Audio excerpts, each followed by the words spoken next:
এবার অন্য প্রসঙ্গ। সাবেক আইজিপি বেনজির আহমেদের সম্পদ জব্দের পর সরকারের পক্ষ থেকে প্রশাসক নিয়োগ হবে কিনা সে বিষয়ে আদালত সিদ্ধান্ত দেবে বলে জানিয়েছেন দুদকের আইনজীবী খুরশিদ আলম।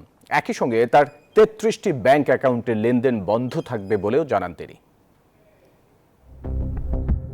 সম্প্রতি কালের কণ্ঠ এবং নিউজ 24-এ বেনজিরের ঘরে আলাদিনের চিরাগ শিরোনামে প্রতিবেদন প্রকাশ হলে বিষয়টি নিয়ে তদন্তে নামে দুদক। এর আগে বেনজিরের অঢেল সম্পদের তথ্য অনুসন্ধানে তদন্ত কমিটি গঠন করে দুদক।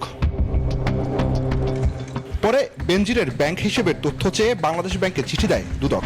এর আগে বেনজিরের সম্পদের তথ্য অনুসন্ধানে দুদকের পদক্ষেপ জানতে চান হাইকোর্ট। গণমাধ্যমে প্রকাশিত প্রতিবেদন আদালতের নজরে আনলে এই আদেশ দেন হাইকোর্ট। দুদক ৩ সদস্যের তদন্ত কমিটি গঠন করে তাদের আবেদনের প্রেক্ষিতে বৃহস্পতিবার বেনজিরের সম্পদ জব্দের নির্দেশ দেয় আদালত। দুদকের আইনজীবী জানান, জব্দ করা সম্পদ এবং প্রতিষ্ঠানে প্রশাসক নিয়োগের এখতিয়ার আদালতের। কমিশন অফিসিয়ালি কোর্টের আদেশ পাবে, তারপর পত্রিকায় বিজ্ঞাপন দেওয়া হবে, তারপরে যেই দলিলগুলোর প্রপার্টি সেগুলো আপনার করে ডিমার্কেশন করে সিজড নোটিশ টাঙিয়ে দেওয়া হবে।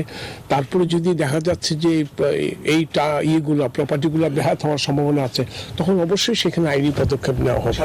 তবে ব্যাংক অ্যাকাউন্টে বন্ধ থাকবে সব লেনদেন।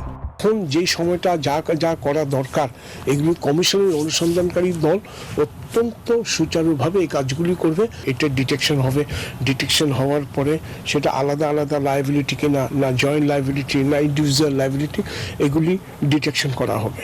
আপনাদেরকে তো আমি বললাম যে পুরো চিত্রটা পেতে আপনাদের আরও কিছুদিন ধৈর্য ধরতে হবে।